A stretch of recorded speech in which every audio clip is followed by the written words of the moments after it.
الحمد لله رب العالمين والعاقبة للمتقين والصلاة والسلام على سيد الأنبياء والمرسلين وعلى آله وأصحابه أجمعين أما بعد قال رسول الله صلى الله عليه وسلم خير الناس من ينفع الناس أو كما قال عليه الصلاة والسلام۔ محترم بھائیو، دوستو اور بزرگوں، اس دنیا میں ایک بہترین مسلمان، بہترین مومن بننے کے لیے 3 چیزیں ضروری ہیں۔ اس میں سے ایک چیز ہے انسانی اچھے اخلاق، انسانیت کے اچھے اخلاق، اچھی عادتیں، اچھے اوصاف، جیسے سچ بولنا، جھوٹ سے پرہیز کرنا، امانت دار ہونا، خیانت سے دور رہنا، پڑوسیوں کے لیے ہمدردی، غمگساری، ماں باپ کے لیے فرما برداری، بچوں کے لیے شفقت، ہر ایک کے لیے اپنے دل میں نرم گوشہ اور ہمدردی رکھنا۔ یہ جو انسانی خوبیاں ہیں، انسانی صفات ہیں، اچھے اخلاق ہیں، اچھے کردار ہیں، ایک چیز یہ ضروری ہے انسان کو اپنے اندر پیدا کرنا۔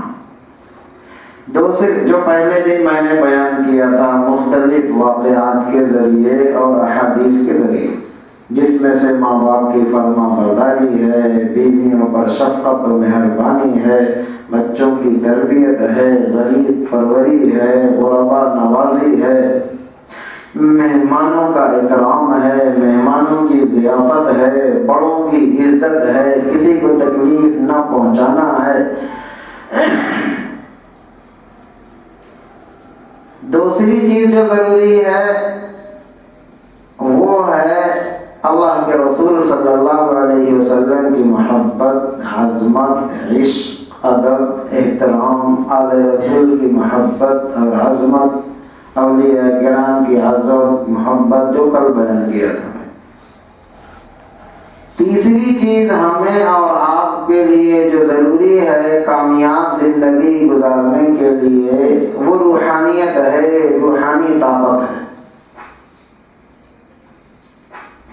اور روحانی طاقت اور روحانیت کے حصول میں یہ دونوں چیزیں ضروری ہیں، بڑی معین و مددگار ہوتی ہیں۔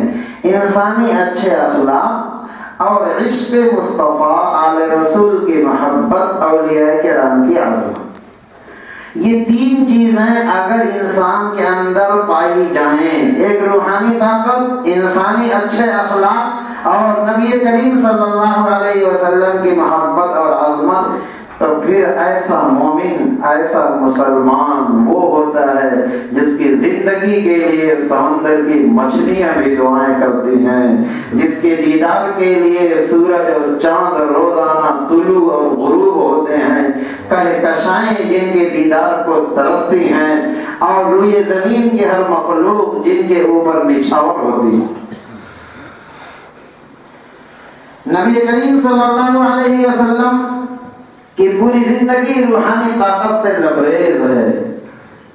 ایک غزوے کے اندر صحابہ بھوکے تھے، تو نعمان ابن بشیر رضی اللہ تعالیٰ عنہ کی بہن ہے، ان کی والدہ نے کہا، تھوڑی سی کھجور دی اور کہا کہ یہ کھجور لے جاؤ اپنے ماموں اور اپنے ابا کو دے آؤ، دوپہر کا کھانا کھا لیں گی۔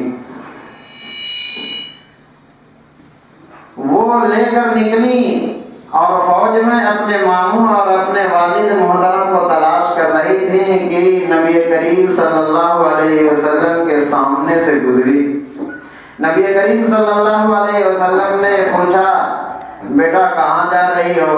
کہا امی نے یہ کھجوریں دی تھیں کہ لے جاؤ ابا کو اور ماموں کو دے دو، بھوکے ہوں گے دوپہر کا کھانا کھا لیں گے۔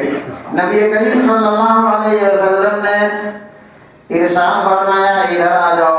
ایک چادر بچھائی اور اس چادر کے اوپر نبی کریم صلی اللہ علیہ وسلم نے کہا کہ لاؤ دیکھیں تمہاری کھجوریں کتنی ہیں۔ ہیں تو انہوں نے دست مصطفیٰ میں وہ کھجوریں ڈال دیں. وہ فرماتی ہیں کھجوریں اتنی کم تھیں کہ ہاتھ کی ہتھیلی بھی پوری طریقے سے بھری نہیں. تو آپ نے اس چادر پر ان کھجوروں کو ڈال دیا اور پھر اعلان فرمایا. پورے غزوے میں جتنے لشکر میں صحابہ تھے سب سے کہا آ جاؤ دوپہر کا کھانا کھا لو.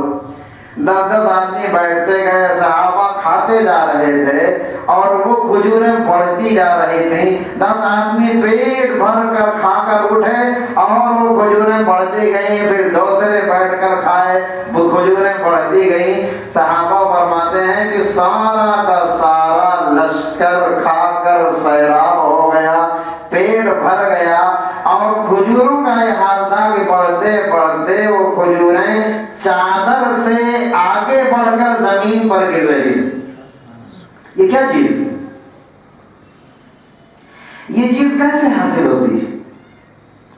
نبی کریم صلی اللہ علیہ وسلم کے ایک صحابی آئے, انہوں نے دیکھا کہ حضور صلی اللہ علیہ وسلم بھوکے ہیں, پیٹ پر پتھر بندھا ہوا ہے. گھر گئے, گھر والی سے کہا کچھ کھانا تیار کرو. تو انہوں نے ایک بکری کا بچہ ذبح کیا اور کہا جاؤ کان میں آہستہ سے کہنا 1500 صحابہ ہیں, اتنی ساری تعداد ہے, کہہ دینا کہ اپنے ساتھ 2-4 آدمی کو چپکے سے لے کر آ جائیں, یہاں اتنا کھانا ہے اور آپ کھا لیں, آپ کے ساتھ 2-4 صحابی کھا لیں. نبی کریم صلی اللہ علیہ وسلم کے کان میں انہوں نے آ کر چپکے سے کہا کہ آپ چلیں گھر پر, ہم نے 2-4 آدمیوں کو کھانا تیار کیا ہے, خاموشی سے آپ بھی چلیں, 2-4 آدمیوں کو اور ساتھ میں لے لیں, کھانا تھوڑا ہے. حضور صلی اللہ علیہ وسلم نے جو ہی سنا تو اعلان کیا پورے لشکر میں, بھائیو سارے کے سارے لوگوں کی ان کے گھر پر دعوت ہے. اب وہ پریشان, 1000 کا مجمع اور ہمارے گھر پر 4 آدمیوں کا کھانا, ہم کریں گے کیا؟ اور ان سے کہا کہ تم اپنے گھر چلو اور میرے آنے کا انتظار کرو, کھانا میری اجازت کے بجائے نکالنا نہیں. وہ گھر پہنچے تو انہوں نے اپنی بیوی سے کہا غضب ہو گیا. کہا کیا غضب ہو گیا؟ کہا میں نے کام میں کہا تھا 4 آدمی کو لے کر آؤ, اور حضور صلی اللہ علیہ وسلم نے پورے مجمع کو, پورے صحابہ کو اعلان کر دیا ہے, سارا کا سارا مجمع آ رہا ہے, پورا کا پورا مجمع بھوکا تھا. تو کہنے لگے کہ آپ نے تو بتا دیا تھا 4 آدمی کھانا ہے. کہاں, ہم نے تو بتایا تھا. کبھی کوئی بات نہیں, حضور صلی اللہ علیہ وسلم دیکھ لیں گے. حضور صلی اللہ علیہ وسلم آئے, لعاب دہن آٹے میں ڈالا اور جو 4-5 آدمیوں کا گوشت پک رہا تھا اس ہانڈی میں ڈالا, اور پھر کہا کہ کھولنا نہیں, بس نکالتے جاؤ. 10 آدمی کو کھلاتے گئے, روٹی پکتی رہی, کھاتے گئے. سارے صحابہ پیٹ بھر کر کھا لیے اور کھانا جوں کا توں بچا رہا. نبی کریم صلی اللہ علیہ وسلم خندق کھودوا رہے تھے. خندق کھودواتے وقت ایک جگہ اتنی بھاری چٹان نکلی کہ لوگوں سے وہ ٹوٹ نہیں رہی تھی. سارے کے سارے صحابہ تھک گئے تو نبی کریم صلی اللہ علیہ وسلم سے آخر میں درخواست کی. تو حضور صلی اللہ علیہ وسلم نے ایک کو دھاک مارا تو ریزہ ریزہ ہو گئی, اور کہا کہ میں نے اس چٹان کے ٹوٹنے میں قیصر و کسریٰ کے محلے کو زیر خم ہوتے ہوئے اور مسخر ہوتے ہوئے اور ہماری حکومت کے تلے آتے ہوئے دیکھا ہے. وہاں بھی صحابہ اور اسلام لے کر پہنچیں گے. یہ روحانی طاقت کیا ہے؟ لوگوں نے کہا کہ اگر آپ چاند کو 2 ٹکڑے کر دو تو ہم اسلام لے آئیں گے. آپ نے یوں انگلی کا اشارہ کر کے چاند کو 2 ٹکڑے کر دیا, آدھا ادھر آدھا ادھر. نبی کریم صلی اللہ علیہ وسلم نے ارشاد فرمایا کہ سورج ڈوبنے سے پہلے وہ قافلہ آ جائے گا اور مکہ میں داخل ہو جائے گا. جس قافلہ کو معراج پر جاتے ہوئے میں نے دیکھا تھا, سورج ڈوبنے لگا اور وہ قافلہ آیا نہیں. آپ نے یوں اشارہ کیا, سورج رک گیا جب تک وہ قافلہ مدینے میں داخل نہیں ہوا, سورج ڈوبا نہیں.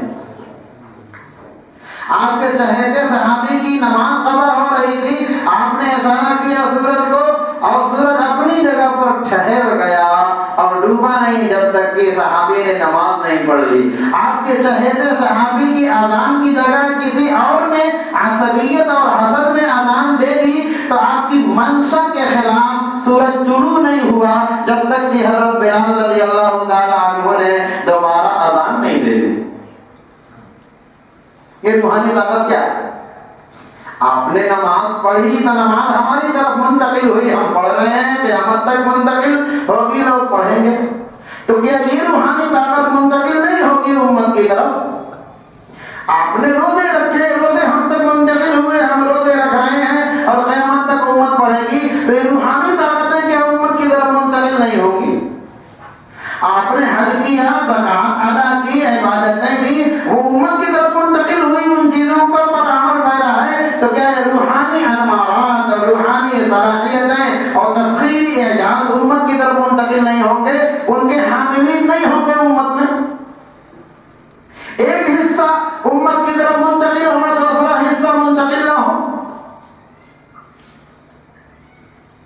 میرے بھائیوں، اس دنیا میں بہتر زندگی گزارنے کے لیے جیسے جو چیزیں ضروری ہیں، ان میں سے ایک ایمان کے لیے نبی کریم صلی اللہ علیہ وسلم کی محبت اور عظمت کل میں نے تفصیل سے بیان کیا تھا۔ دوسری چیز نبی کریم صلی اللہ علیہ وسلم نے جو انسانی اخلاق، کردار، اچھے اوصاف، اچھی خصلتیں، اچھی عادتیں، انسانیت کے کمالات کے ساتھ اپنی زندگی کو گزارنا۔ تیسری چیز ہے روحانی کمالات اور روحانی طاقتوں سے کو اپنے اندر سمیٹنا۔ یہ دونوں چیزوں میں جتنا کمال ہوگا عشق مصطفیٰ میں، انسانی اخلاق پر، اتنا ہی زیادہ روحانی طاقت ہمارے روح کے اندر۔ اصل میں ہم دو چیزوں سے بنے ہیں، جسم اور روح۔ انسان دو چیزوں سے بنا ہے، جسم اور روح۔ ہمارے اندر دو چیزیں ہیں، ہمارا جسم ہے اور اس جسم کے اندر سرایت کی ہوئی روح ہے۔ روح کو نکال لو،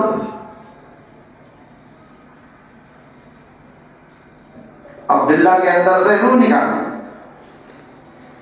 اب اس جسم کو کوئی عبداللہ نہیں کہتا، لاش کہتے۔ روح جب تک ہے عبداللہ کہتے ہیں، روح جب تک ہے ندیم بھائی کہتے ہیں، روح جب تک ہے سالم بھائی کہتے ہیں۔ روح نکال لو، اب لاش کہتے ہیں۔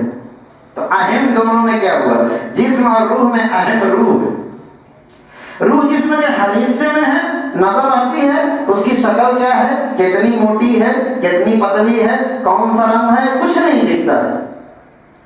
وہ اللہ کے باطن سے نکال کر جسم کے اندر ڈالی گئی ہے، وہ امر الہی ہے، اللہ کا حکم ہے، اور اللہ کی صفات اس روح میں منتقل ہوتی ہیں تو روح طاقتور ہوتی ہے۔ پھر کرامات وجود میں آتی ہیں، اگر ولی کے اور مومن کے ہاتھ سے سرزد ہوں۔ معجزے وجود میں آتے ہیں اگر نبی کے ہاتھ سے سرزد ہوں۔ ہم اپنا جسم ہے، جسم کی بھی ایک غذا ہے، روح کی بھی ایک غذا ہے۔ ہمارا جسم آگ، پانی، مٹی، ہوا، یہ چار چیزوں سے بنا ہے۔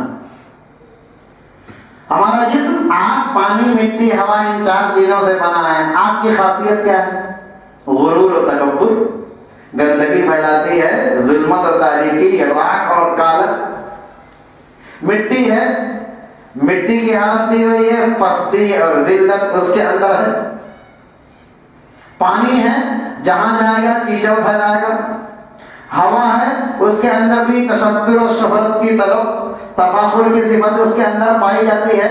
تو جو جسم آگ، پانی، مٹی، ہوا سے بنا ہے تو آگ کی جو برائیاں ہیں وہ جسم میں پائی جائیں گی، مٹی کی جو کمیاں ہیں جسم میں پائی جائیں گی، پانی اور ہوا کی جو عیب ہیں وہ ہمارے اندر پائے جائیں گے۔ اب ہم اپنے جسم کو طاقتور بنانے کے لیے چائے پیتے ہیں، ناشتہ کرتے ہیں، کھانا کھاتے ہیں، دوپہر کا الگ کھاتے ہیں، شام کا الگ کھاتے ہیں، جسم کو نہلاتے ہیں، صاف کرتے ہیں، اچھے لباس سے آراستہ اور پیراستہ کرتے ہیں، تیل لگاتے ہیں، خوشبو لگاتے ہیں، کنگھی کرتے ہیں، کرنا بھی چاہیے، لیکن اس سے جسم طاقتور ہوتا ہے۔ اور روح کو طاقتور کرنے والی کیا چیز ہے؟ روح کو طاقتور کرنے والی نیکیاں اور عبادتیں ہیں۔ ان نیکیوں میں اہم نیکی نبی کریم صلی اللہ علیہ وسلم کی محبت اور عظمت، آل رسول اور صحابہ اور اولیاء اعظام کی عظمت اور محبت محبت. نماز پڑھنے سے روح طاقتور ہوتی ہے, تلاوت کرنے سے روح طاقتور ہوتی ہے, زکوٰۃ دینے سے روح طاقتور ہوتی ہے, غریبوں کو کپڑا پہنانے سے روح طاقتور ہوتی ہے, غریبوں کو پانی پلانے سے روح میں دم پیدا ہوتا ہے, غریبوں کو بے روزگاروں کو روزگار فراہم کرنے سے, یتیموں پر شفقت کرنے سے, بیواؤں کا سہارا بننے سے, پڑوسیوں کے ساتھ غمگساری کرنے سے, یہ جو انسانی اوصاف کی نیکیاں ہیں, ان نیکیوں سے روح طاقتور ہوگی. اور روح جتنی زیادہ طاقتور ہوگی اتنا ہی زیادہ روحانیت ہمارے اندر موجود ہوگی. روحانیت بڑھتے بڑھتے بڑھتے بڑھتے یہاں تک بھی پہنچ سکتی ہے کہ تو موت سے مر نہ سکے. انسان کے اوپر موت آئے پھر بھی وہ مرے نہ. اس زمانے میں بڑی عجیب بات ہے, تحریکیں پلاننگ کے تحت کچھ غلط میسج کے ذریعے عوام کی ذہن سازی کرتے ہیں, اور ذہن کو پہلا جو زمانے کے مسلمان تھے اس ذہن سے فکری اعتبار سے ان کو خراب کرنے کی جدوجہد کرتے ہیں. کہتے ہیں جو مر گیا, مٹی مل گیا, ختم ہو گیا, اس کا کوئی وجود نہیں. مرنے کے بعد اس کا کوئی وجود نہیں, وہ ختم ہو گیا. میرے بھائیو, جو آدمی ایک مرتبہ پیدا ہو گیا کبھی مرتا نہیں. جو آدمی ایک مرتبہ پیدا ہو گیا وہ کبھی نہیں مرتا. اتنا ہوگا جسم سے روح نکال کر اس دنیا سے عالم برزخ کی طرف منتقل ہو جائے گی, مرے گا نہیں انسان. بس اس روح کا جسم سے تعلق ختم ہو جائے گا. پھر وہ اپنی روح کے طور پر, روح کی جو نگاہ ہوتی ہے, روح کے جو دل دماغ ہوتے ہیں, اس کے اعتبار سے وہ دیکھے گا, اس کے اعتبار سے وہ سنے گا, اس کے اعتبار سے وہ سمجھے گا. اور اگر اس نے اپنی روح کو طاقتور بنایا تھا تو اس کے اعتبار سے اس کی روح اس عالم میں کام فرمائی کرتی رہتی. احادیث میں ہے ساری چیز. آپ نے بہت ساری حدیثیں سنی ہوں گی. نبی کریم صلی اللہ علیہ وسلم نے ارشاد فرمایا, جب انسان مردے کو دفن کر کے واپس آتا ہے تو ابھی مٹی ڈال کر واپس ہوتا ہے تو اس کے قدموں کی آہٹ بھی مردہ سنتا ہے. وہ تو بہت بڑی بات ہے جنہوں نے روح پر محنت کی. عام پبلک کے بارے میں حدیث میں ہے, جنہوں نے روح پر کوئی محنت نہیں کی ان کا یہ حال بیان کیا جا رہا ہے. حدیث شریف میں نبی کریم صلی اللہ علیہ وسلم نے ارشاد فرمایا, جب قبرستان جاؤ تو سلام کرو. جب قبرستان جاؤ تو سلام کرو. اب وہاں کوئی ہے نہیں, کوئی سننے والا نہیں ہے, کوئی سن کر جواب دینے والا نہیں ہے, تو سلام کرنے کا حکم کیوں دیا گیا؟ بھائی یہ دیوار سنتی نہیں ہے, ہم آپ سے کہیں کہ اس دیوار سے سلام کرو تو آپ کہیں گے خام خام اس گائیڈ ہماری ہو رہی ہے. پتھر سنتا نہیں ہے, دریا سنتا نہیں ہے, درخت سنتے نہیں ہیں, اور ہم آپ کو حکم دیں اس پتھر سے, اس دریا سے, اس درخت سے سلام کرو تو آپ کہیں گے کہ خام خواہ سر پھڑوا رہے ہیں. بھائی درخت سنتا نہیں ہے تو پھر مفتی صاحب ہمیں سلام کرنے کا حکم کیوں دے رہے ہیں؟ استاد صاحب, ٹیچر صاحب حکم کیوں دے رہے ہیں؟ نبی کریم صلی اللہ علیہ وسلم اس کائنات کے سب سے بڑے عالم, سب سے بڑے معلم, مربی ہیں. آپ کی ذات سے یہ بات ہو ہی نہیں سکتی کہ وہاں کوئی سننے والا نہ ہو اور آپ حکم دیں کہ سلام کرو, وہاں کوئی جواب دینے والا نہ ہو اور آپ حکم دیں کہ سلام کا جواب دو. آپ نے ارشاد فرمایا کہ قبرستان میں جاؤ تو سلام کرو, کسی مزار پہ جاؤ تو سلام کرو. وہاں سنتے بھی ہیں, دیکھتے بھی ہیں, سلام کا جواب بھی دیتے ہیں. ایک حدیث میں نبی کریم صلی اللہ علیہ وسلم نے ارشاد فرمایا, جب انسان جاتا ہے رشتہ دار اپنے ماں کے پاس, باپ کے پاس سلام کرتا ہے, وہ دیکھتے ہیں, سنتے ہیں, جواب دیتے ہیں. ان کے آنے سے وہ خوش ہوتے ہیں اور پھر اللہ تبارک تعالیٰ سے وہ صاحب قبر دعا کرتا ہے, یا اللہ یہ میرا بیٹا ہے, اس کو اس حال میں زندگی عطا فرما کہ جب گناہوں سے پوری توبہ کر چکے پھر اس کو موت عطا فرما, پھر اس دنیا میں بڑھا. ایک حدیث میں نبی کریم صلی اللہ علیہ وسلم نے ارشاد فرمایا, جب انسان مر جاتا ہے اس کے گھر والے روتے ہیں تو وہ مارا ہوا انسان اپنے گھر والوں کو روتے ہوئے دیکھتا, وہ نہلاتے ہیں تو نہلاتے ہوئے دیکھتا ہے, وہ کفناتے ہیں تو پھناتے ہوئے دیکھتا. یہ ساری کی ساری حدیثیں صحیح ستہ کی، بخاری شریف کی، مسلم شریف کی ہیں. اور اگر وہ گنہگار ہوتا ہے، اگر وہ گنہگار ہوتا ہے تو کہتا ہے کہ ہائے مجھے کہاں لے کر جا رہے ہو. نیک ہوتا ہے تو کہتا ہے کہ مجھے جلدی میرے رب کے حوالے کرو. جب کندھے پہ اٹھاتے ہیں تو وہ دیکھتا ہے یہ جملے استعمال کرتا ہے. ایک حدیث میں ہے کہ نبی کریم صلی اللہ علیہ وسلم نے ارشاد فرمایا، میدان بدر میں جب 70 کافر مارے گئے تو ان کو ایک گڈھے میں دفن کر دیا گیا. تو گڈھے کے کنارے جہاں ابو جہل کو دفن کیا گیا اور دیگر امیہ ابن خلف کو دفن کیا گیا، 70 کفار کو دفن جہاں کیا گیا، وہاں کھڑے ہو کر نبی کریم صلی اللہ علیہ وسلم نے ارشاد فرمایا، یا ابا جہل، اے ابو جہل، یا امیہ ابن خلف، اے امیہ ابن خلف، هل وجدتم ما وعد ربكم حقا؟ کیا تم کو میرے رب کا کیا ہوا وعدہ جہنم کا عذاب پہنچ گیا؟ فہل وجدنی، ہم کو جو وعدہ تھا وہ ہم کو مل گیا.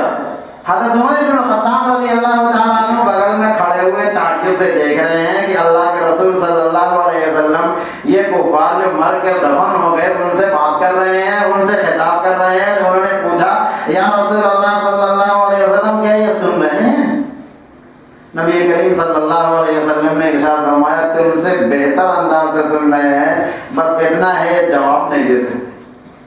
بس اتنا ہے کہ یہ ان لوگوں کے بارے میں حدیث ہے جنہوں نے کفر کی حالت میں موت پائی، ان کی روحوں کا یہ حال ہے. اور جنہوں نے گناہ کے ساتھ زندگیاں گزاری ان کی روحوں کا یہ حال ہے. اور جنہوں نے کوئی خاص اہتمام نہیں کیا عبادت کا، جنہوں نے کوئی خاص اہتمام نہیں کیا اپنی روح کو طاقتور بنانے کا، ان کے بارے میں یہ حدیث بھری ہے. پھر لوگ کیوں پبلک کی اور امت کی مس گائیڈ کرتے ہیں کہ مر کر دفن ہو گئے، مٹی میں مل گئے، وہاں کوئی رہا نہیں، وہاں کوئی سننے والا نہیں رہا. اللہ حفاظت فرما. یہ تو بیچ میں آ گئی تھی بات، میں نے بتا دی تھوڑا سا، ورنہ میں یہ بتا رہا تھا کہ 3 چیزیں ضروری ہیں. پہلے دن جو میں نے بتایا تھا، انسانی اچھی صفات، اچھے اخلاق، اچھے کردار کو اپنی زندگیوں میں اپناؤ. ہماری ذات کی اچھی صفت اپنے ماں باپ کے لیے کیا ہونی چاہیے، ہماری انسانیت میں شوہروں کے لیے، بیوی کے لیے کیا ہونا چاہیے، ایک پڑوسی کے لیے ہمارے اخلاق کیا ہونے چاہیے، ایک اجنبی انسان کے لیے وہ اس ملک کا رہنے والا ہے، چرند و پرند ہے، حیوانات ہیں، ہندو مسلم سکھ عیسائی کوئی بھی ہو، غریب پروری، مہمان نوازی، ہمدردی، غم گساری، سچائی، عدالت، امانت داری، ان اوصاف سے اپنے آپ کو لبریز کرنا، یہ پہلی ذمہ داری. دوسری ذمہ داری عشق مصطفیٰ، اہل بیت کی محبت، صحابہ کرام اور اولیاء اعظام کی محبت اور عظمت. تیسری چیز ہے روحانیت کو طاقتور بنانا، اور روحانیت ان 2 صفتوں سے طاقتور بنے گی. اور اگر ہم سلسلے میں داخل ہو کر ان دونوں چیزوں کا پالن کریں تو ہماری روح طاقتور ہو جائے گی. نبی کریم صلی اللہ علیہ وسلم ایسے حنانہ، استوائے حنانہ ایک ستون تھا، اس سے ٹیک لگا کر آپ خطبہ دیا کرتے تھے. ممبر بن گیا، کیا بن گیا؟ ممبر بن گیا. جب ممبر پر کھڑے ہوئے تو وہ تنا رونے لگا، وہ تنا رونے لگا. حدیث شریف میں ہے اتنی تیز وہ رویا کہ پوری مسجد نبوی گونج گئی، جیسے 8 سالہ 10 سالہ اونٹنی روتی ہو، ایسے رونے لگے. سارے صحابہ متوجہ ہو گئے. تو حضور صلی اللہ علیہ وسلم ممبر سے اترے، اس کو گلے سے لگایا اور اس کو چپ کرایا. وہ سسکیاں لے کر ایسے وہ تنا روتا روتا چپ ہوا جیسے بچہ ماں کی گود میں چپ ہوتا ہے. یہ کیا چیز ہے؟ ایسا بھی ہو سکتا ہے؟ آج تو نہیں ہو سکتا، لیکن کیسے ہو گیا؟ کیا یہ صفات، یہ روحانی طاقتیں ایک تنے میں زندگی آ جائے، وہ نبی کریم صلی اللہ علیہ وسلم کی جدائیگی کو محسوس کرنے لگے اور پھر وہ رونے لگے. رونے کا عمل تو احساس سے ہوتا ہے، عقل اور دماغ سے ہوتا ہے. وہ کون سی نظر کرم تھی جس سے اس ستون کے اندر زندگی پیدا ہو گئی؟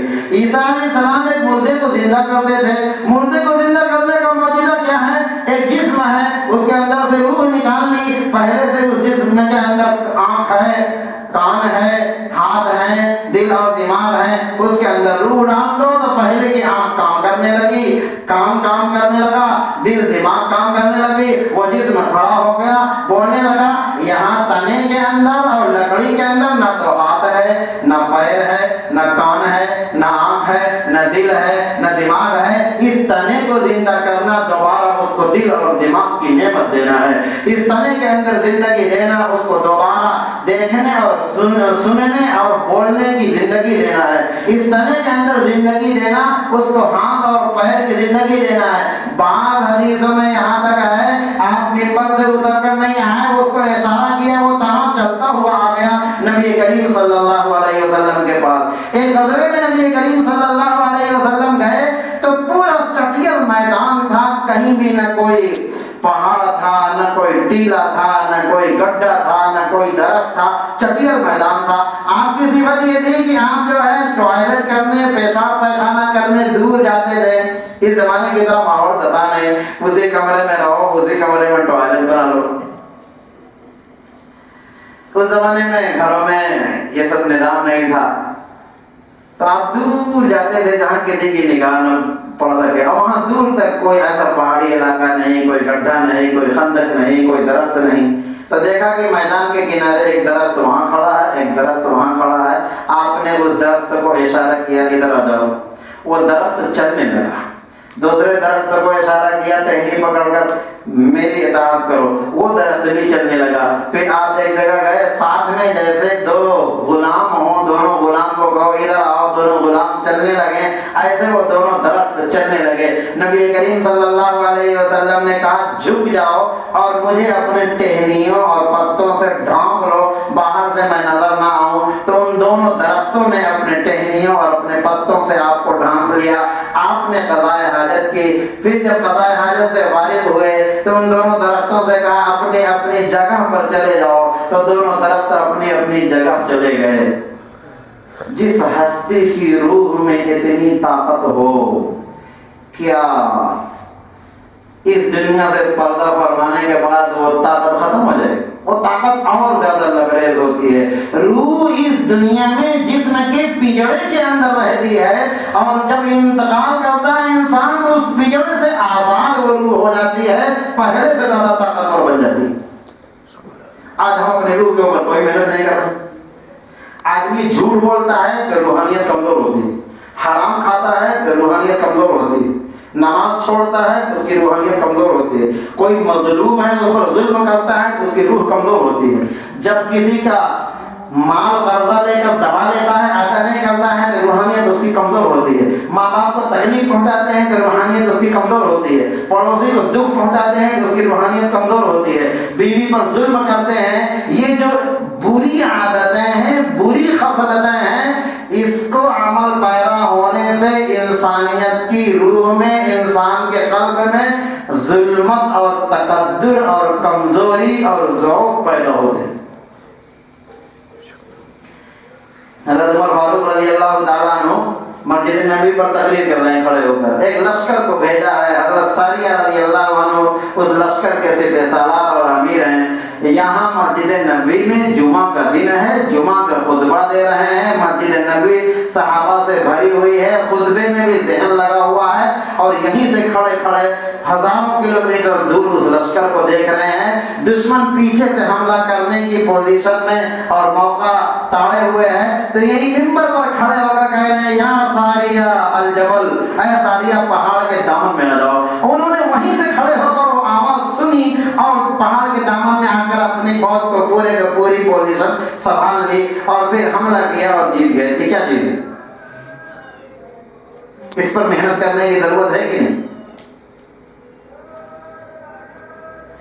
اگر ہم نے اس پہلو پر محنت کی، ہماری روح اتنی طاقتور ہوئی، انتقال کے وقت اس روح نے ہمارے جسم کے پجڑے سے چھٹکارا حاصل کیا، تو یہ روح اور طاقتور ہوگی کمزور ہوگی؟ جب پجڑے میں رہ کر یہ طاقت ہے تو پجڑے سے باہر نکلنے کے بعد اور زیادہ اس کے اندر طاقت پیدا ہوگی۔ آج کل خام خواہ ایک میسج پھیلایا جا رہا ہے اللہ کے علاوہ علم غیب کوئی نہیں جانتا، مس گائیڈ قوم کی، قوم بھی بھیڑ بکری مریم کی طرح مان لیتی. یہاں حضرت عمر رضی اللہ تعالیٰ عنہ کیسے دیکھ رہے ہیں اتنی دور کی چیز. نبی کریم صلی اللہ علیہ وسلم نے ارشاد فرمایا حضرت عثمان غنی رضی اللہ تعالیٰ عنہ سے تجھ کو ایک جوڑا دیا جائے گا, لوگ اس جوڑے کو تم سے چھیننے کی کوشش کریں گے, دینا مت حتیٰ کہ شہید ہو جانا. چنانچہ ان کو خلافت کا جوڑا پہنایا گیا اور خلافت ان کو ملی اور لوگوں نے ان کو شہید کر دیا. یہ پہلے سے حضرت عمر رضی اللہ تعالیٰ عنہ کی خبر کیسے معلوم؟ نبی کریم صلی اللہ علیہ وسلم نے ارشاد فرمایا میرا یہ بیٹا ایسا ہے جو دو قوموں کے جھگڑوں کے درمیان میں صلح کرائے گا. چنانچہ حضرت حسن رضی اللہ تعالیٰ عنہ کا جب اختلاف ہوا حضرت امیر معاویہ رضی اللہ تعالیٰ عنہ سے تو انہوں نے صلح کرائی. یہ پہلے سے کیا منظر دیکھ رہے تھے؟ حضرت نبی کریم صلی اللہ علیہ وسلم نے ارشاد فرمایا میرے اس بیٹے کو کربلا کے میدان میں میری امت شہید کر دے گی. یہ پہلے سے مناظر کیسے دیکھ رہے تھے نبی کریم صلی اللہ علیہ وسلم؟ آپ نے حضرت زید بن حارثہ کو بلایا, عبداللہ بن رواحہ کو بلایا, جعفر طیار رضی اللہ تعالیٰ عنہ کو بلایا, ایک لشکر تیار کیا اور پھر فرمایا امیر زید بن حارثہ ہوں گے, یہ شہید ہو جائیں تو عبداللہ بن رواحہ اس کے امیر ہوں گے, وہ بھی شہید ہو جائیں تو جعفر طیار اس کے امیر ہوں گے, وہ بھی شہید ہو جائیں تو میرے مسلمان اور میری امت جس کو امیر بنا لے وہ امیر بن جائے گا. یہ پہلے سے تینوں کی شہادت کے علم میں کیسے معلوم ہے؟ اب قوم کے لیے گائیڈ ہے علم غیب خواہ کی بات. جب تم جانتے نہیں علم غیب ذاتی کیا ہے, عطائی کیا ہے, علم غیب جزئی کیا ہے, علم غیب کلی کیا ہے, جتنے ہی زیادہ آپ کی روح طاقتور ہوگی, آپ کا قلب زندہ ہوگا, آپ باضمیر ہوں گے, آنکھ میں نور کی نور فراست کی روشنی ہوگی, اتنے ہی زیادہ غیب آپ پر منکشف ہوگا. بعض مرتبہ ایسا بھی ہوتا ہے آپ کی روح میں اتنی طاقت تو نہیں ہے کہ غیب آپ پر منکشف اور مشاہد ہو جائے, پھر بھی اللہ تبارک تعالیٰ زبردستی کوئی نہ کوئی غیب کا واقعہ سے مطلع کر دیتے ہیں. مومن تو بہت بڑی بات ہے. آپ کہاں اولیاء کرام اور انبیاء کرام کے بارے میں اپنی زبانوں کو گستاخی کے لیے استعمال کرتے ہو, کافروں کو بھی علم غیب اللہ تبارک تعالیٰ کبھی کبھی دے دیتا ہے. آپ نے ہر ایک نے پڑھا ہے موسیٰ علیہ السلام کے پیدا ہونے سے پہلے فرعون کو پتہ چل گیا تھا کہ میری قوم میں ایک لڑکا پیدا ہوگا جو میرا تختہ پلٹ دے گا. پھر اس نے اس لڑکے کو پیدا ہونے میں رکاوٹ ڈالنے کے لیے پورے ملک میں تحریک چلائی تھی, جو بھی لڑکی پیدا ہو اسے چھوڑ دیا جائے, جو لڑکا پیدا ہو اسے قتل کر دیا جائے. فرعون کافر تھا مسلمان تھا؟ وہ کہتا تھا میں خدا ہوں. اس کو اس غیب کا وقت سے پہلے پتا کیسے چل گیا؟ قرآن میں ہے وقال الملك إني أرى 7 بقرات سمان يأكلهن 7 عجاف و7 سنبلات خضر وأخرى يابسات.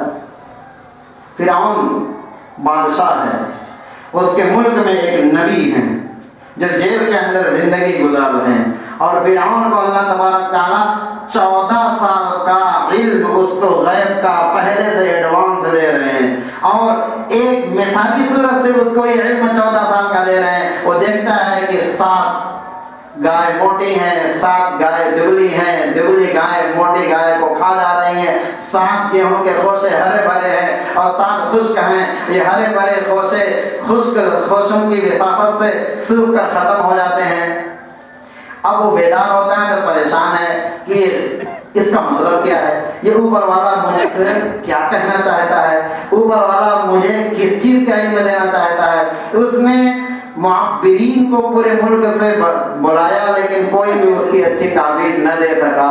بالآخر ہوتے ہوتے ہوتے ہوتے یوسف علیہ السلام نے تعبیر دی کہ اللہ تبارک تعالیٰ آپ کو 14 سال کا علم غیب دے رہے ہیں کہ آپ کے بادشاہت میں 7 سال خوشحالی کے آئیں گے, 7 سال قہر سالی کے آئیں گے, اور خوشحالی کے زمانے میں آپ ایسا ایسا کر لیجیے تاکہ قہر سالی کے زمانے میں آپ اس مصیبت سے بچ جائیں.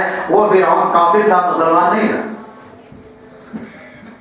اور امت کی مس گائیڈ اجتماعی طور پر، تحریکی طور پر، پلاننگ کے طور پر، منصوبہ بند طریقے پر لوگوں کو کنفیوژن میں ڈالا جا رہا ہے، اور پھر انسان کا ذہن اس گستاخی سے لبریز ہو جاتا ہے کہ نبی نعوذ باللہ علم غیب نہیں جانتا اور ولی علم غیب نہیں جانتا۔ یہاں قرآن کہہ رہا ہے علم غیب اللہ کافر کو بھی کبھی کبھی دے دیتا ہے۔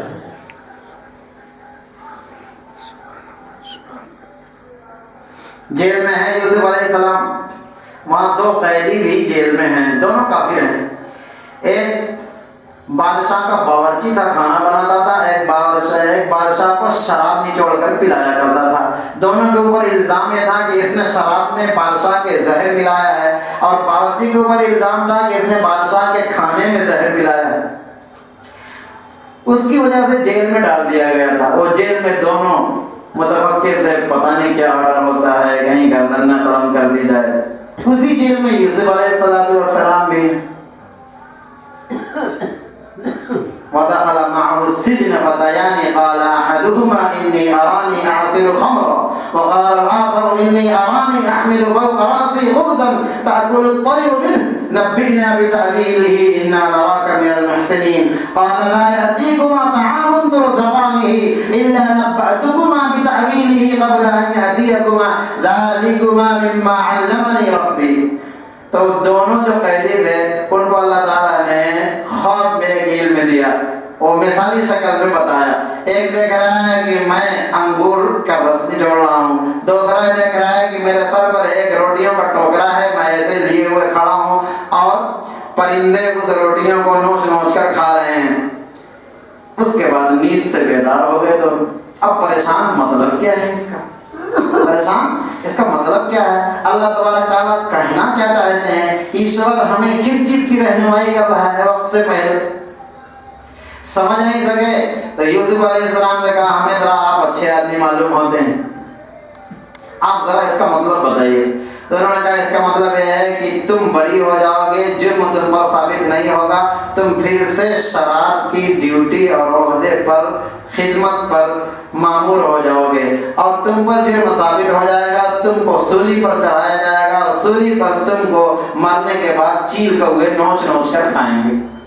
وہ دونوں کے دونوں قیدی کافر تھے، مسلمان نہیں تھے۔ جس وقت ان کو خواب کے ذریعے اس غیب کا علم دیا گیا کہ تم کو سولی پر چڑھایا جائے گا اور تم کو نجات دلائی جائے گی، وہیں قید میں وقت کا نبی موجود ہے، ان کو اللہ تبارک تعالیٰ یہ علم نہیں دے رہے ہیں، بلکہ قیدی کافر ہے اس کو علم دے رہے ہیں۔ وہیں جیل میں وقت کے نبی یوسف علیہ السلام موجود ہیں، لیکن اللہ تبارک تعالیٰ ان کو 14 سال میں 7 سال خوشحالی اور 7 سال قہر سالی کا علم نہیں دے رہے ہیں۔ بادشاہ وقت فرعون جو کافر ہے اس کو علم دے رہے ہیں، اور ہم اپنے ذہنوں میں گستاخی بٹھائے رہتے ہیں۔ مومن کو علم غیب کا پتہ نہیں، ولی کو علم غیب کا پتہ نہیں، تقریروں میں ممبروں کو داغدار کرتے ہیں اور اس گستاخی کے مرتکب ہوتے ہوتے مر جاتے ہیں۔ اللہ حفاظت فرمائے۔ نبی کریم صلی اللہ علیہ وسلم نے قبیلہ بنو مستلق کے اوپر حملہ کیا۔ بادشاہ کی بیوی حضرت جویریہ رضی اللہ تعالی عنہ اس وقت حالت کفر میں تھی۔ اس حالت کفر میں انہوں نے خواب دیکھا کہ مدینہ سے چاند آیا، ان کی گود میں گرا۔ بعد میں نبی کریم صلی اللہ علیہ وسلم نے اس قبیلے پر حملہ کیا، قبیلے کو فتح کیا، اور قبیلے کی عورتیں اور مرد میں بہت سارے لوگ غلام و باندی کی حیثیت سے آئے۔ صحابہ کرام رضوان اللہ تعالیٰ علیہم اجمعین میں غلام و باندیاں تقسیم ہو گئی۔ حضرت جویریہ رضی اللہ تعالیٰ عنہ بھی قید ہوئی اور قیدی بنا کر ایک صحابی کے حصے میں قیس ابن ثابت یا ثابت ابن قیس رضی اللہ عنہ غالباً نام ہے، ان کے حصے میں پہنچی۔ انہوں نے کہا ایسا ہے اپنے مالک سے کہ میں بادشاہ کی بیوی ہوں، میرا یہ مقام ہے، آپ ایسا کیجئے، میں آپ کو اتنی دولت دے دیتی ہوں، آپ مجھے آزاد کر دیجئے۔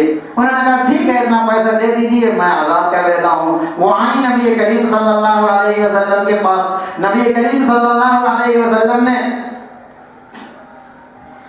کہا کہ میں تمہیں اس سے اچھا بہتر راستہ بتاتا ہوں۔ انہوں نے آ کے درخواست کی میں بادشاہ کے گھرانے کی ہوں، میرے اوپر جو مصیبت پڑی ہے آپ جانتے ہیں، آپ اس مصیبت میں میرا ہیلپ کیجیے، میرا تعاون کیجیے۔ کہا اس سے بہتر میں تمہیں صورتحال بتاتا ہوں، اس پر عمل کر لو، تم کو دنیا اور آخرت کی ساری عزتیں مل جائیں گی۔ انہوں نے کہا، ارشاد فرمایا پیسے کا انتظام میں کر دیتا ہوں، پیسہ ادا کر دو، آزاد ہو جاؤ، پھر میں اسلام پیش کرتا ہوں، اسلام قبول کر لو، پھر میں تم کو اپنے نکاح میں رکھنے کی پیشکش کرتا ہوں، میرے نکاح میں آ جاؤ، میں تم کو ام المؤمنین بنا دیتا ہوں۔ بڑے مقاصد تھے نبی کریم صلی اللہ علیہ وسلم کے اس واقعے کے پیش نظر۔ آپ نے سونا جتنا عقد مکاتبت میں ہوا تھا، پیسہ طے ہوا تھا، انتظام کیا، انہوں نے اپنے مالک کو دیا، آزاد ہو گئی۔ پھر آپ نے اسلام پیش کیا، انہوں نے حضرت جویریہ رضی اللہ تعالیٰ عنہ نے اسلام قبول کیا اور آپ کے نکاح میں آ گئے۔ جس دن آپ کے نکاح میں حضرت جویریہ رضی اللہ تعالیٰ عنہ آئیں، اس دن ان کے قبیلے کے 100 یا 200 گھرانے کے لوگ صحابہ کے گھروں میں قیدی اور باندی اور غلام کی حیثیت سے تھے۔ حضور صلی اللہ علیہ وسلم یہ جانتے تھے یہ انسانی اخلاق۔ میرے صحابہ مجھ سے محبت کرتے ہیں، میرے عاشق ہیں، میرے رشتہ دار کو اپنی غلامی میں نہیں رکھ سکتے۔ جب آپ نے حضرت جویریہ رضی اللہ تعالی عنہ کو اپنے نکاح میں لے لیا تو ان کے قبیلے کے 200 گھرانے جو غلام و باندی کی حیثیت سے صحابہ کی غلامی میں تھے، سب کے دل میں یہ پیدا ہوا، اب تو یہ قبیلہ حضور صلی اللہ علیہ وسلم کا سسرالی رشتہ دار ہو گیا، ہم آپ کے رشتہ داروں کو غلام و باندی کی حیثیت سے کیسے رکھ سکتے ہیں؟ ایک جھٹکے میں مدینہ سے 200 لوگ آزاد ہو گئے، سب نے آزاد کر دیا، سب کے سب اسلام میں داخل ہو گئے۔ سبحان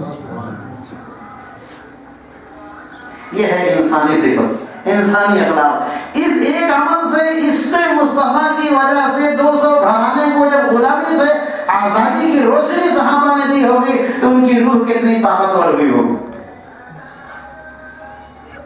اسی روح کی طاقت کا اثر تھا، مدائن کے دریا پر چلتے صحابہ چلے جا رہے ہیں، کٹورا ان کا دریا میں گر جاتا ہے، دریا کو آرڈر کرتے ہیں، ان کے کٹورے کو دریا واپس کر دیتا ہے، راستہ بھٹک جاتے ہیں، شیر کو حکم کرتے ہیں، اے شیر مجھے منزل تک پہنچا، وہ شیر صحابہ کو منزل تک پہنچاتے ہیں۔ حضرت شرحبیل ابن حسن رضی اللہ تعالی عنہ نے جب مصر کے ایک شہر کا محاصرہ طویل ہو گیا تو انہوں نے گھوڑے کو اڑ لگائی اور فصیل کے قریب گئے اور کہا، اے قبطیوں غور سے سنو، اگر خدا کا حکم ہو جائے تو آن کی آن میں ہم تمہارا قلعہ فتح کر سکتے ہیں۔ اور یوں انہوں نے اشارہ کیا، لا الہ الا اللہ محمد رسول اللہ صلی اللہ علیہ وسلم، پوری شہر کی فصیل زمین بوس ہو گئی۔ انہوں نے محنت کی تھی روح کے اوپر، آج ہماری روح مردہ ہے۔ ہاں تو میں نے یہ واقعہ جو بتایا تھا اس لیے بتایا تھا کہ نبی کریم صلی اللہ علیہ وسلم کی نکاح میں حضرت جویریہ رضی اللہ تعالی عنہ آئیں، مسلمان ہو گئی، ام المؤمنین ہو گئی، لیکن جس وقت کفر کی حالت میں تھی اسی وقت اللہ تبارک تعالیٰ نے ان کو اس غیب کا علم دے دیا تھا کہ مدینہ سے چاند آ کر ان کی گود میں گرا تھا، یعنی حضور صلی اللہ علیہ وسلم سے نکاح ہونا تھا۔ اس وقت وہ مومن تھی، اس وقت حالت کفر میں۔ حضرت صفیہ بنت حیی بن اخطب رضی اللہ تعالی عنہ یہودیوں کے قلعے کے سردار کی بیوی تھی، یعنی یہودی تھی۔ ابھی خیبر کے اوپر آپ نے حملہ نہیں کیا تھا، انہوں نے خواب میں دیکھا یثرب سے ایک چاند آیا، ان کی گود میں گرا، انہوں نے اپنے شوہر سے بیان کیا، آج میں نے چاند دیکھا، یثرب سے چل کر آیا، میرے گود میں گرا۔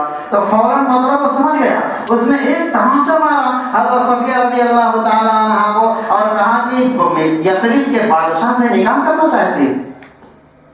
پھر ہوا وہی، ایک وقت آیا نبی کریم صلی اللہ علیہ وسلم نے خیبر کے اوپر حملہ کیا، اور جب خیبر پر حملہ کیا تو محاصرہ بڑا طویل ہوا۔ آپ نے سیدنا ابوبکر صدیق رضی اللہ تعالی عنہ کو امیر لشکر بنایا، انہوں نے کوشش کی لیکن قلعہ فتح نہیں ہوا۔ آپ نے سیدنا عمر بن الخطاب رضی اللہ تعالی عنہ کو امیر لشکر و سپہ سالار بنایا، انہوں نے جنگ کی کوشش کی, قلعہ فتح نہیں ہوا. پھر دوسرے صحابی کو بنایا, انہوں نے کوشش کی لیکن قلعہ فتح نہیں ہوا. پھر آخر میں ایک دن نبی کریم صلی اللہ علیہ وسلم نے ارشاد فرمایا, کل میں یہ جھنڈا ایک ایسی ہستی کو دوں گا جو اللہ کا عاشق ہے اور اللہ اس کے عاشق ہیں, جو رسول اللہ صلی اللہ علیہ وسلم کا عاشق ہے اور اللہ کے رسول صلی اللہ علیہ وسلم اس کے عاشق ہیں, اور اس کے ہاتھ میں جھنڈا دوں گا اور وہ اس قلعے کو فتح کرے گا. صحابہ کی دل کی آرزو ہوئی کاش کہ یہ جھنڈا کل کو ہم کو مل جائے. صبح کو سارے صحابہ ایسے بیٹھے, بعض صحابی کہتے ہیں میں پیچھے تھا, میں یوں گھٹنوں کے بل اٹھ اٹھ کر دیکھتا تھا مجھ پر نگاہ پڑ جائے میرے آقا کی اور مجھے بلا کر وہ جھنڈا دے دیں تاکہ یہ سعادت میرے حصے میں آ جائے. میں اللہ اس کے رسول صلی اللہ علیہ وسلم سے محبت کرتا ہوں, سند بن جائے گی. نبی کریم صلی اللہ علیہ وسلم نے پورے مجمع پر نگاہ ڈالی اور کہا کہ علی نہیں ہے, کہاں ہیں, وہ دکھ نہیں رہے.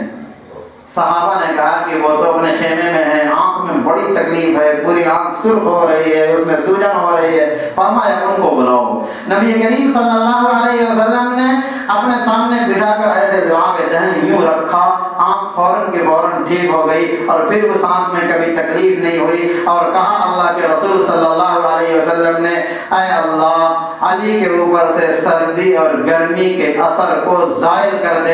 یہ جملہ آپ کا کہنا تھا. آنکھ بھی ٹھیک ہو گئی اور پوری زندگی حضرت علی رضی اللہ تعالیٰ عنہ کے اوپر نہ جنوری اور دسمبر کی سردی اثر کرتی تھی, نہ مئی جون کی گرمی اثر کرتی تھی. وہ جنوری اور دسمبر کی ٹھنڈک میں بنیان اور ہلکے کپڑے پہن کر نکلتے تھے, ٹھنڈک نہیں لگتی تھی. مئی اور جون میں وہ لحاف اوڑھ لیتے تھے, ان کو گرم نہیں لگتا. یہ روحانی طاقت. نماز آپ نے پڑھی, نماز امت کی طرف منتقل ہوئی, روحانی طاقت حاصل کی. یہ روحانی طاقت امت کی طرف منتقل نہیں ہوگی, حاصل کرنے والا ہونا چاہیے. نماز کی جدوجہد کرو گے, نماز آپ کو ملے گی اور آپ کو ملی. قربانی کی جدوجہد آپ نے کیا, اللہ کے رسول صلی اللہ علیہ وسلم کی قربانی آپ کو ملی. روزے کی جدوجہد آپ نے کی, آپ کا روزہ آپ کو ملا. آپ کی روحانی طاقت حاصل کرنے کی جدوجہد کرو گے تو وہ بھی ملے گی. کتنا حصہ ملے گی, جیسا ضرب ہوگا ویسا ملے گا, جیسے محنت ہوگی. والذین جاہدوا فینا لنہدینہم سبلنا. پھر حضرت علی رضی اللہ تعالیٰ عنہ جب جاتے ہیں اور حملہ کرتے ہیں, پتھر کے اوپر اپنے علم کو ایسے گاڑتے ہیں تو جیسے گیلی مٹی کے اندر آپ لکڑی کو گھساتے ہیں, ایسے پتھر کے اندر وہ علم دھس جاتا ہے. یہ روحانی طاقت کہاں سے ہے, ہم کیوں نہیں حاصل کرتے؟ کہ یہ حصہ ہم کو نہیں ملے گا. صحابہ کی طرف منتقل ہوا تو قیامت تک اولیاء کرام ہے, امت میں کسی مومن کی طرف منتقل نہیں ہوگا.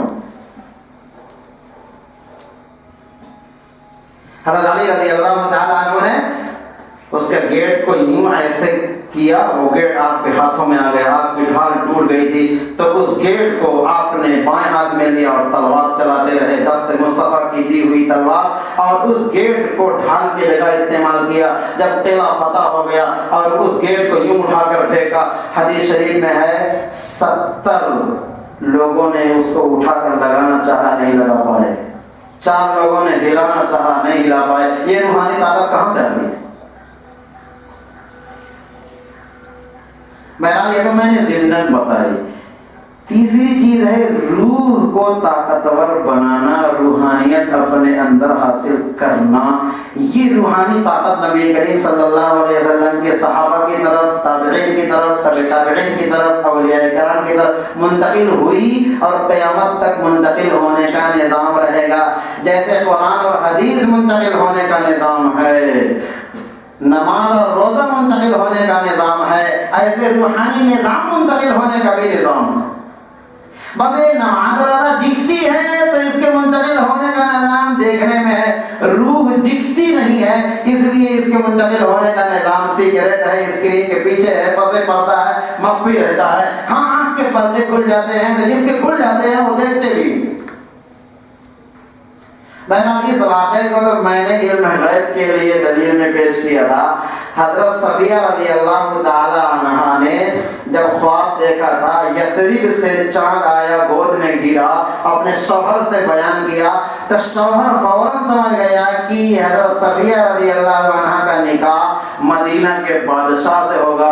چنانچہ اس نے اپنی بیوی کو ایک تماچا مارا اور ان کے چہرے پر ایسے ہرا سا نشان پڑ گیا۔ جب خیبر فتح ہوا اور خیبر میں لوگ گرفتار ہوئے تو حضرت صفیہ رضی اللہ تعالیٰ عنہ باندی کی حیثیت سے گرفتار ہوئی، حضور صلی اللہ علیہ وسلم کے پاس آئی۔ حضور صلی اللہ علیہ وسلم نے ان کو کلمہ پڑھایا تو انہوں نے کلمہ پڑھ لیا۔ آپ نے اپنے نکاح کی پیشکش کی تو نکاح میں داخل ہو کر ام المومنین ہو گئی۔ ایک باندی کی سطح سے اٹھا کر عورتوں کی سب سے بڑی جو مسند ہوتی ہے ام المومنین کے مسند پر آپ نے بٹھا دیا۔ جب آپ نے دیکھا کہ یہاں ہرا سا نشان ہے، پوچھا یہ ہرا سا نشان کیسا ہے؟ کہا حالت کفر میں ہم نے ایسا ایسا خواب دیکھا تھا جس کی تعبیر آج ہو رہی ہے۔ آج سے بہت دنوں پہلے اس واقعے کا علم اللہ تبارک تعالیٰ نے ہم کو دے دیا تھا۔ ہم نے دیکھا تھا کہ مدینہ سے ایک چاند آیا اور ہمارے گود میں گرا۔ ہم نے اپنے شوہر کو بتایا تھا تو شوہر نے ایک تماچا مارا تھا کہ شاہ مدینہ سے تم نکاح کرنا چاہتی ہو، آج نکاح ہو گیا، میں نے کلمہ بھی پڑھ لیا۔ حالت کفر میں اس واقعے کا علم اللہ تبارک تعالیٰ نے شوہر اور بیوی کو دے دیا تھا، اور آج لوگ گستاخیاں کرتے ہیں کہ علم غیب کسی کو نہیں ہوتا، اللہ کے علاوہ۔ اللہ کی چیز ہے، جس کو چاہے جتنا چاہے جہاں چاہے دے دے۔ محنت کرنے والوں کو زیادہ دے، محبت کرنے والوں کو زیادہ دے، محنت اور محبت نہ کرنے والوں کو کم دے، کسی کو دے کسی کو نہ دے، اس کی ذات ہے۔ سب سے زیادہ علم الاولین والآخرین اس نے اپنے نبی کریم صلی اللہ علیہ وسلم کو عطا فرمایا، اور پھر نبی کریم صلی اللہ علیہ وسلم کے خزانے سے جیسے علم ظاہر امت کو تقسیم ہوا، ایسے علم باطن بھی تقسیم ہوا۔ جیسے آپ کی ظاہری اعمال منتقل ہوئے، ایسے روحانی اعمال اور انکشاف بھی منتقل ہوئے۔ نبی کریم صلی اللہ علیہ وسلم نے ایک صحابی کو بلایا اور کہا جاؤ کعب بن اشرف کو قتل کرو۔ وہ گئے، یہودیوں کے قلعے میں داخل ہوئے، اس کو قتل کر کے آ گئے۔ تو جس جگہ قتل کیا تھا وہاں زینے سے گزرے تو اندھیری رات تھی، گزرنے میں گر گئے، ان کی پنڈلی ٹوٹ گئی۔ تو رومال اور پگڑی بڑے سے باندھ کے بڑی مشکل سے آئے، وہ پیر زمین پر رکھ نہیں پا رہے تھے۔ نبی کریم صلی اللہ علیہ وسلم نے پوچھا کیا ہوا؟ کہا یہ میری پنڈلی کی ہڈی ٹوٹ گئی۔ کہا اس کو پھیلاؤ۔ پھیلایا، جب پھیلانے کے بعد سیدھا کیا، ہڈی ہڈی سے ملائی، پھر آپ نے یوں ہاتھ پھیرا، فوراً پیر صحیح ہو۔ یہ کیا چیز ہے؟ یہ روحانی طاقت ہے۔ یہ چیز امت کی طرف منتقل نہیں ہوگی۔ ایک بزرگ تھے، وہ اپنے گھر میں بیٹھے رہتے تھے اور انتظار میں رہتے تھے کوئی اللہ کا ولی آئے، میں اس سے اپنے قلب کے لیے اور اپنی دنیا اور آخرت کے لیے دعا کراؤں۔ گھر سے نکلتے نہیں تھے۔ ایک دن گھر سے نکلے تو وہ جو بہت دنوں سے تمنا اور دعا کرتے تھے، ان کے دروازے پر ایک بہت بڑے قلندر اور درویش آئے۔ وہ اتفاق سے گھر سے باہر گئے ہوئے تھے۔ ان کے گھر میں ایک درخت تھا کھجور کا جو سوکھ گیا تھا۔ انہوں نے پانی مانگا، گھر کے کسی مرد نے پانی دیا تو انہوں نے اس درخت کے اوپر تھوک دیا تو فوراً درخت ہرا اور بھرا ہو گیا۔ یہ کیا چیز ہے؟ اس کے حاصل کرنے کی محنت ہم کتنی کرتے ہیں؟ بعد میں وہ آئے اپنے گھر میں تو گھر والوں نے پوچھا یہ درخت ہرا بھرا کیسے ہو گیا؟ کہنے لگے کہ ایک درویش آئے تھے، انہوں نے ایسا کیا۔ ان کو اتنا افسوس ہوا، اتنا افسوس ہوا، جس ولی خدا کے انتظار میں بیٹھا تھا اور آج ان کے آنے کا وقت ہوا تو میں چلا گیا، یہ میرے پیر نہ ہوتے تو میں گھر سے باہر نہ جاتا، کلہاڑی لے کر آؤ۔ کلہاڑی سے اپنے دونوں پیروں کو کاٹ دیا۔ کچھ دنوں کے بعد وہی قلندر پھر اس گھر سے لوٹے، پھر ان سے ملاقات ہوئی، انہوں نے دعا کرائی اور پھر واقعہ بتایا اس سے پہلے آپ آئے تھے تو میرے قدموں کی نحوست میں گھر سے باہر چلا گیا تھا، اسی دن میں نے اپنے دونوں پیر کاٹ ڈالے تھے۔ کہا تمہارے وہ پیر کہاں ہیں جو کاٹ ڈالے تھے؟ کہا وہاں تاق میں رکھ دیے تھے۔ کہا اٹھا کر لے کر آؤ۔ اٹھا کر جب لے کر آئے کہا اپنا پیر پھیلاؤ۔ پیر پھیلایا، دونوں قدموں کو جو سوکھ گئے تھے یوں ایسے قدم سے قدم جوڑے اور یوں ہاتھ پھیرا، پھر سے وہ دونوں پیر جڑ گئے، فوراً حیات آ گئی۔ نشان بھی نہیں تھا کہ کٹنے کا نشان اس پر۔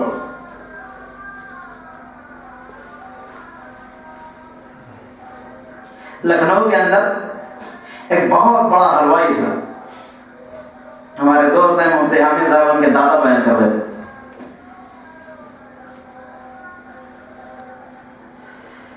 تو ایک درویش اللہ کا ولی اس دکان پر کھڑا اور غور سے ایسے پوری دکان کو دیکھا. کاؤنٹر پر نوجوان لڑکا بیٹھا ہوا تھا. دولت آتی ہے تو غرور ہوتا ہے, تکبر ہوتا ہے, بڑائی ہوتی ہے. کوئی کمزور ضعیف, کپڑے گندے ہوں, میلے کچیلے ہوں تو ان کو قریب میں بٹھاتے نہیں ہیں. حالانکہ اللہ تبارک تعالیٰ فرماتے ہیں رب اشعث مدفوع لو اقسم علی اللہ لابر, کتنے پراگندہ بال والے ایسے میرے چہیتے ولی ہوتے ہیں, اگر وہ کسی بات پر قسم کھانے تو میں ان کی قسم پوری کر دوں. تو اس درویش نے کہا جاؤ بھاگو, کیا دیکھ رہے ہو. اس کے اوپر کوئی اثر ہی نہیں ہوا. انہوں نے کئی مرتبہ کہا تو غصہ آیا, تو کہا بھاگ جاؤ یہاں سے, دھکا دیا تب بھی نہیں بھاگے. تو وہ جو کئی مرتبہ کہنے کے بعد نہیں بھاگ رہے تھے, انہوں نے کہا یہ مٹھائی مجھے دے دو, یہ مٹھائی مجھے دے دو, یہ مٹھائی مجھے دے دو, یہ مٹھائی مجھے دے دو. اب اس نوجوان کو اور غصہ آیا تو وزن کرنے کا جو پٹھرا پتھر کا ہوتا ہے لوہے کا, اس سے یوں مارا تو سر پھوٹ گیا.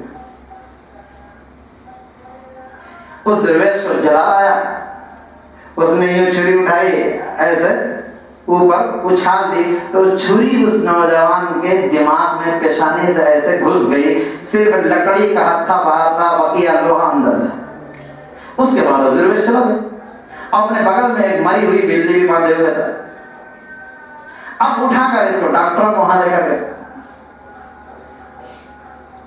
حضرت نظام الدین اولیاء رحمۃ اللہ علیہ کے جانشین ہیں حضرت نصیر الدین چراغ دہلوی رحمۃ اللہ علیہ. ان کے ملفوظات میں پڑھ رہا تھا تو اس میں لکھا ہوا تھا کہ ایک فقیر درویش مسجد میں سو رہا تھا. مسجد کا مؤذن آیا, اس نے دیکھا گندا سندا پراگندہ بال ہے, یوں ٹانگ پکڑی اور گھسیٹ کر لے کر گیٹ پر جا کر کھڑ کر چھوڑ کر آیا. اب اس کو جلال آیا. اس نے یوں مسجد کے اندر اپنے منہ سے ہوا پھینکی تو پوری کی پوری آگ نکلی. مسجد میں آگ لگ گئی. پھر مسجد سے اگلے گھر کو, پھر اس گھر سے اگلے گھر کو, وہ آگ بڑھتی گئی اور وہ درویش اپنا نکل گئے. وہاں ایک عالم تھے, اس عالم سے پڑوسی نے جا کر بتایا کہ مسجد میں ایک فقیر سو رہا تھا, مؤذن نے ان کے ساتھ بدتمیزی کی, انہوں نے اپنے منہ سے آگ کی شعاعیں نکال کر آگ لگا دیا. اب وہ آگ بڑھتی جا رہی ہے, بجھنے سے بجھانے سے بجھتی نہیں ہے, پکڑتی جا رہی, لگ رہا پورا شہر جلاتی رہی. تو انہوں نے پوچھا وہ فقیر کدھر گیا. درویش کہا ادھر گئے, اپنی کتاب چھوڑ, مطالعہ چھوڑ, بھاگے ان کے پیچھے حضرت یہ شہر ہمیں بخش دیجیے, حضرت یہ شہر ہمیں بخش دیجیے, حضرت یہ شہر. وہ جانتے تھے اللہ کے ولی کیا ہوتے. آج تو اولیاء کرام کی گستاخیوں کا مزاج اجتماعی طور پر, پلاننگ کے طور پر, تحریکوں کے طور پر بنایا گیا ہے. انہوں نے کہا کہ جاؤ 1/4 بخش دیے. کہا نہیں اور بخش دیجیے. انما امره اذا اراد شيئا ان يقول له كن فيكون. اللہ کی صفت ہے, وہ جس چیز کو کہہ دیتے ہیں ارادہ کر ہو جا, وہ ہو جاتی ہے. یہ صفت اولیاء کرام میں کہاں سے آ گئی. وہ کہہ رہے ہیں دریا نیل چل جا, وہ چل جاتا ہے. حضرت عمر بن الخطاب رضی اللہ تعالیٰ عنہ کہتے ہیں اے دریا نیل چل جا تو چل جاتا ہے. صحابی کہتے ہیں میرا کٹورا واپس کر دے, تو دریا کٹورے کو واپس کر دیتا ہے. وہ کہتے ہیں پیر جڑ جا, تو پیر جڑ جاتا ہے. نبی کریم صلی اللہ علیہ وسلم کہتے ہیں کہ عبداللہ ابن عدی کی پنڈلی کی ہڈی جڑ جا تو وہ جڑ جاتی ہے. تو خدائی صفت ہے, کہاں سے آ گئی. اسی کو علامہ اقبال نے کہا ہے قہاری و غفاری و قدوسی و جبروت, یہ 4 عناصر ہوں تو بنتا ہے مسلمان. آج لوگ کہتے ہیں شرک ہے, بدعت ہے. کل میں نے سمجھایا تھا شرک تو ایمان کی کوالٹی کے اعتبار سے ہوتا ہے. موسیٰ علیہ السلام نے دیکھا چلوایا اللہ آپ کے ہاتھ ہوتا تو میں آپ کا ہاتھ دباتا, پیر ہوتا تو کہاں مل جاتا, میں تیرا پیر دباتا, تیرے سر میں کنگھیا. وہ کہہ رہا ہے شرک کو بدعت کر رہا, اللہ کے نہ ہاتھ ہے نہ پیر ہے, ایک گستاخی کر رہا ہے, تو کافر ہو گیا. وہ کہا اچھا آج سے نہیں کروں گا, توبہ کروں گا. اللہ تعالیٰ کی وحی نازل ہوئی تو برائے وصل کردن آمدی نہ برائے فصل کردن آمدی. تم مجھ سے جوڑنے کے لیے آئے ہو یا توڑنے کے لیے آئے ہو. وہ مجھ سے لو لگا رہا تھا, تم نے اس کی لو اور دعا اور اس کے عشق کو مجھ سے منتقل کر دیا, روک دیا. حضرت موسیٰ علیہ السلام بھاگے گھبرائے آئے اور اس نے کہا بھائی جو تو شرک کو بدعت کر رہا کرتا ہے.